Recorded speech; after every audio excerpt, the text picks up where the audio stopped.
Chapter 11. It's the Queen, Peril said, squaring her shoulders. You run, I'll stop her. That's what I'm here for. This is the moment we're gonna take her down, forever. I'll finally use my fire for something that will make Pyra a safer place. Wait. Soar said. Before you attack her, hear her out. Peril whirled around and read the betrayal in his face before her mind had even processed his words. You're working with her! She growled. You brought me here on purpose! Well, he said. To be fair, that's what she wanted, but it's also what you wanted, isn't it? So does that really count as betrayal?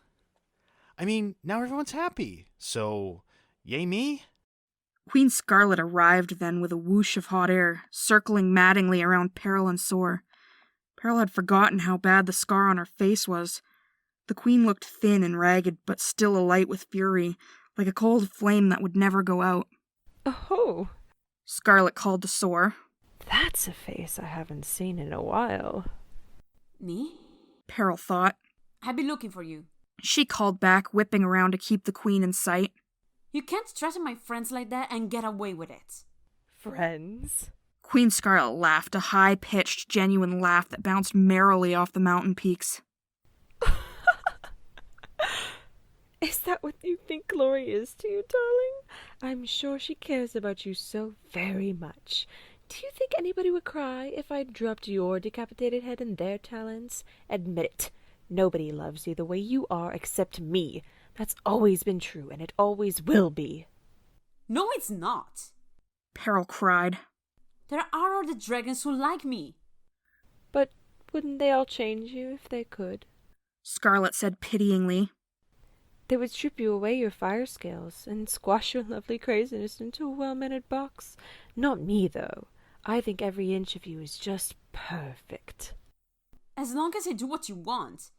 Peril pointed out. The minute I have a thought of my own, you hate me. Oh, Scarlet said.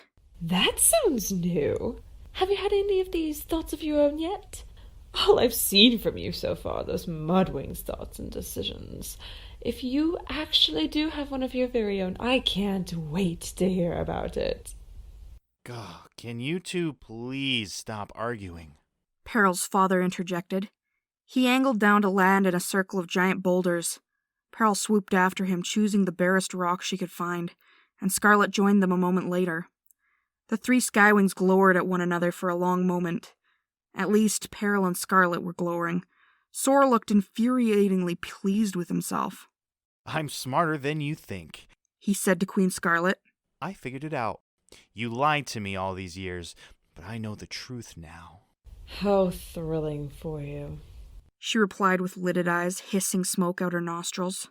This is Kestrel's daughter, he said, his voice rising. My daughter. His tail flickered towards Peril's as though he were tempted to twine it around hers, but stopped at the last moment. Yes, I know, Scarlet said. She certainly is, but you didn't deserve to know. You had no right to do what you did, and so I decided you never get to meet the monster that came of it. I'm sure every queen in Peril would agree with me. Why? What did he do? Peril asked. Her heart felt like a campfire that was about to be stomped out. Scarlet smirked. So you still haven't told her? I love it, acting all indignant and self-righteous about me lying to you, and yet here you are lying about your own daughter right now. I'm not agreeing with her, Peril said to Soar. but I don't like being lied to. What is she talking about? Now is not the time. Soar said awkwardly. I'll tell her everything later. You don't need to tell her, said the Queen. I'll go ahead and show her. In a lightning-fast move, she suddenly leaped from her boulder to Soar's, flipped him onto his back, and pinned him to the boulder. Stop! Soar cried, pushing ineffectively at Scarlet's claws. Peril reared up with her wings flared out. This is it. I should kill her. I'd be seeing my father. This is the right moment. Even Clay will want me to. Now. Do it now, Peril. But what was the truth Scarlet wanted her to know? And what if she attacked the wrestling dragons and accidentally burned her father as well? And how could she kill a dragon who'd kept her alive when everyone else had wanted her dead? And what if the Queen was right? What if no one else ever did love Peril? What if killing Scarlet didn't work to change everyone's minds? What if she made another mistake like she had with Winter, only someone really died, and then Clay had to hate her, and she got thrown out of Jade Mountain forever, and all the queens and all the kingdoms banished her, and she had nowhere to go and no one else in the world? Wouldn't she regret killing her queen then? Wouldn't she wish there was someone left alive who loved her? All these thoughts flashed through her head at once, making Peril hesitate long enough to realize that Scarlet wasn't attacking Soar. The Queen was merely holding Soar down while she sliced off the pale gold spiked necklace he was wearing. For such a big, strong-looking Skywing, he was obviously not much of a fighter. He protested loudly but barely struggled. Finally, Queen Scarlet was able to rip the leather in two, and the choker clattered to the ground, revealing a strip of something small and white tucked into a hidden pocket inside of it. There, Scarlet said, stepping back with a satisfied toss of her head. Soar scrambled to his feet, scowling, but his eyes were no longer amber, and his orange scales were shifting, shrinking, and changing color just like the decapitated Not Glory head. Peril jumped back, leaving scorch marks across the moss on the edge of the rock. He's not a Skywing. Was he a Nightwing? Could he be the Nightwing who had followed her and Turtle earlier?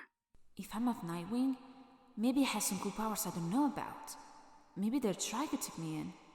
I'd bet they'd take me if they could figure out how to use me. But Soar's scales weren't turning black either. They were turning green. A rich, dark green like Turtle's scales. In fact, not a color green that Peril had ever seen on any Seawing before. Soar was now the color of limes and jungle parakeets, a sort of nondescript yellowish green that clashed horribly with the moss under him. He was also skinnier than he had been before, with narrower shoulders and less shiny teeth. His wings were smaller, and his tail coiled in a loop behind him like a monkey's. Or like a Rainwing? Peril said. Seriously, my father is a Rainwing. Is this a joke? he's not much of a Rainwing. Scarlet said, smirking. That's why they threw him out. Just like you, actually. Banished from his kingdom. Like father, like daughter. No one wants either of you anywhere. Except me, of course. Wouldn't a little gratitude be in order here? So, what if I am a Rainwing? Peril's father said to the Queen. When I met Kestrel, I was a full Skywing. She never knew I was anything else. Our dragonets would have been full Skywings. That's how it works. Huh! Scarlet snorted. You don't know that. I say it's no coincidence this one turned out the way she did. Skywings should only have eggs with other Skywings. And here's your proof. That's not proof. He snapped. Skywings have been having dragonets with fire scales for centuries. You can't blame that on me. It has nothing to do with who I really am. I'm a hybrid? Peril said, not quite following this conversation. How can I be a Rainwing? I don't look anything like them. She held out her talons and tried to will her scales to change color. When nothing happened, she touched her front fangs, wondering whether they could secretly shoot venom.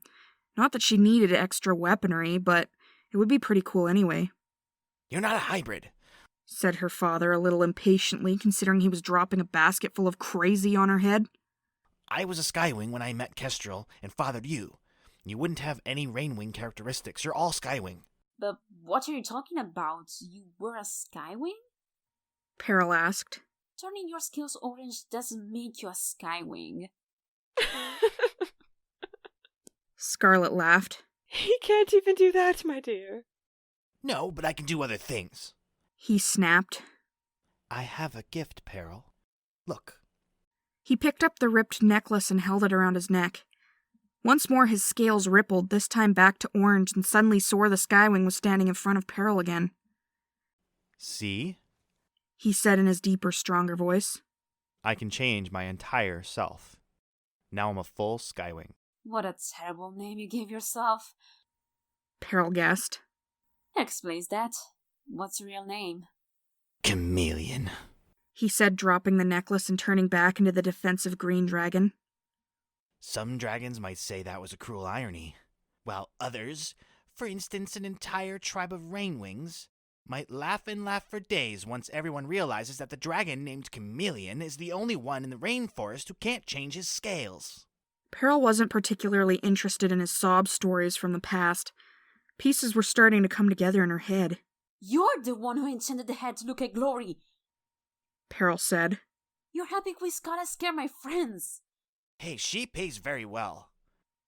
He said, displaying the rings on his claws. At least he used to.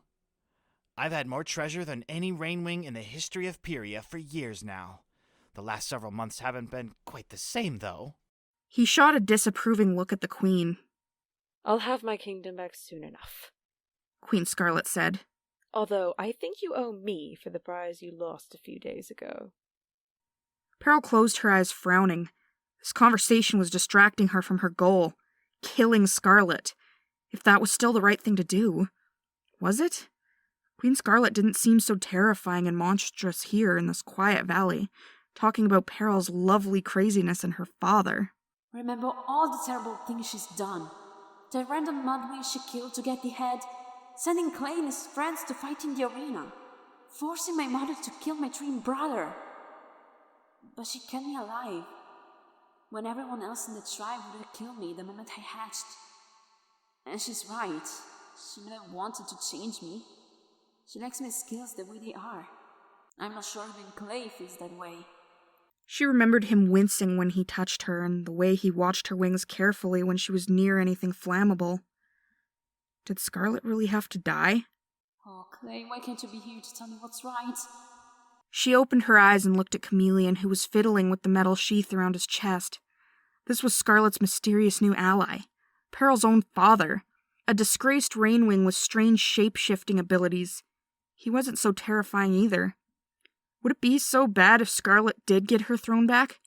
What if Ruby agreed to step down and Scarlet agreed to leave Peril's friends alone and Peril agreed to stop setting dragons on fire, unless they really deserved it, and everything went back mostly to normal?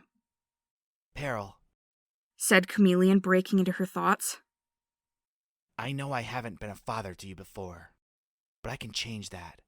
I think I can give you the gift that's everything you've always wanted. There's nothing I always wanted. Peril said. The image of Clay wrapping his wings around her and never letting go flashed through her mind, but she shoved it away. She was a long way off from getting that, or deserving it, or feeling as if she could accept it if Clay ever... Stop thinking about this! She ordered herself. Oh, really? Chameleon pulled out a thick chain of silvery black metal links, with a black locket dangling from the end of it. Peril recognized the metal as the kind Scarlet used to bind the wings and ankles of her prisoners, impervious to most dragonfire, but not Peril's. Carved on the outside of the locket was a dragon shape, wings spread and tail curled into two loops below, inlaid with a golden copper metal that glinted in the sunlight like Peril's scales. Peril regarded it for a moment. You're right. She said. All my life I had desperately wanted an ugly necklace. Hey. Chameleon protested as Queen Scarlet gave a shout of laughter. Especially one that will melt the moment I put it on. Thank you so much. Best dad ever. This is the kind of parenting fun you've missed out on. Scarlet said to him. You're welcome. It's not just a necklace. Chameleon insisted, ignoring Scarlet. Peril, don't you understand what I can do? I can turn you into anyone you want. I could make you a sea wing, or an ice wing, or even a scavenger if you particularly wanted to get eaten for some reason. I can make you a mudwing. I can take away your fire scales. Don't you see? You could be normal. You could be a dragon who can touch other dragons. You don't have to be this monster everyone is afraid of. I can change you.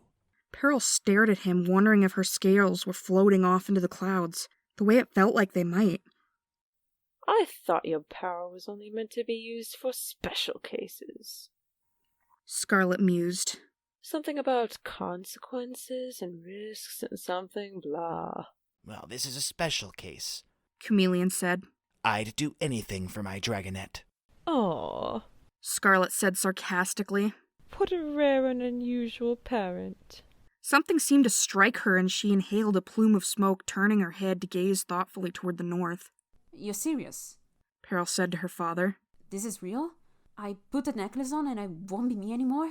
She couldn't figure out how she felt about that. It sounded glorious and awful at the same time. No more peril. No more peril. Everyone would be safe from her forever. But without my fire skills, who am I? It's up to you. He answered. This particular necklace is only enchanted to take away your fire scales. You'll still be you, the same Peril, with all your own personality and history, but you'll have normal Skywing scales, and you'll be able to touch whoever you want without hurting them. Can you imagine? You'd be a regular dragon.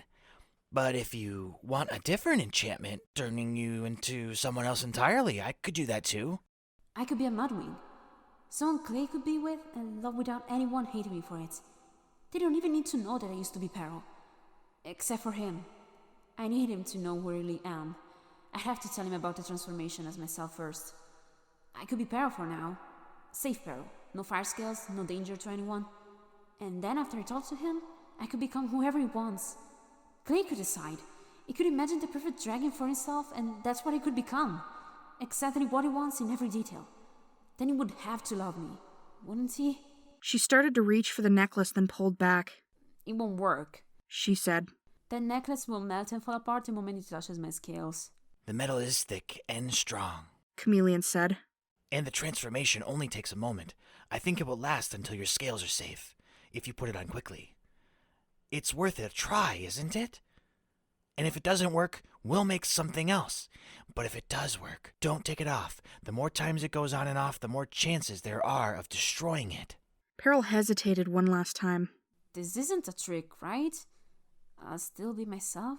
Of course, said Chameleon. Just like I'm always myself, but each of my faces is a better version of me. You'll be Peril, but finally a Peril that dragons can love. And if this is a trick, Peril thought, and I disappear, would it be such a great loss for the world? Will Clay even miss me? Wouldn't Turtle be happy to never see me again? She snatched the necklace from Chameleon's claws and dropped it over her head, over her horns until it landed around her neck, the locket hitting her chest with a thump. She waited for it to curl into a molten mess, but it didn't. Nothing happened. Actually nothing. It just sat there. Peril felt exactly the same. She poked the necklace. Nothing, just the necklace hanging around her neck, ostentatiously not melting. How do you feel? Chameleon asked. Peril looked up to find both of them squinting at her. She held out her talons to examine them. Do I look any different? Not much, said Chameleon. Less incandescent, said Scarlet. More disappointing. More ordinary. She spat out the last word like a rotten pear, but it sounded beautiful to Peril. Really? Peril turned and saw a small yellow flower growing out of the crack in the boulder she sat on. She slowly reached out one claw, her whole arm trembling, and brushed the petals. The flower wobbled. The flower bent with Peril's claw, slipped back into its place, and fluttered its yellowness cheerfully in the wind. The flower lived! Did you see that? Peril gasped. Yawn, said Scarlet. Peril poked the flower again, and when it still didn't burst into flame, she leaped off the boulder entirely, landing on all fours in the grass below. The grass lived! Peril ran full out across the meadow, stomping her talons into the grass, flicking branches with her wings, rolling in patches of ivy, ramming her side into trees. Everything lived! She startled the sheep out of its hiding place in a cave, and it galloped across her path, bleeding with shaggy terror. Delighted, Peril thwacked it with her tail, sending it bouncing across the grass several feet. It leaped up and kept running away, and a grin the size of Jade Mountain spread across Peril's face. Look at me! She shouted to her father and her queen. She grabbed a tree with her front talons and shook it until a mortified squirrel fell out of it. I can do anything! Except wreak fiery vengeance on my enemies, Queen Scarlet muttered grumpily. Peril skipped back across the grass to them, settling herself on top of the most flammable patch of foliage she could find. And it survived. Nothing was on fire in this whole entire valley. This was the most beautiful place in the entire world. Don't worry, she said to the queen, breathing a small spurt of perfectly normal dragon flame from her mouth. We can still do that. The vengeance, enemies, whatever thing. Where do you want to start? Queen Scarlet sat up and looked at her. Then she looked at Chameleon. He bowed deeply, his wings spread wide. At your service, your majesty, he said with a smile. I do have one great idea. Queen Scarlet said, regarding Peril thoughtfully. Then what are we waiting for? Peril asked. Let's go get your kingdom back.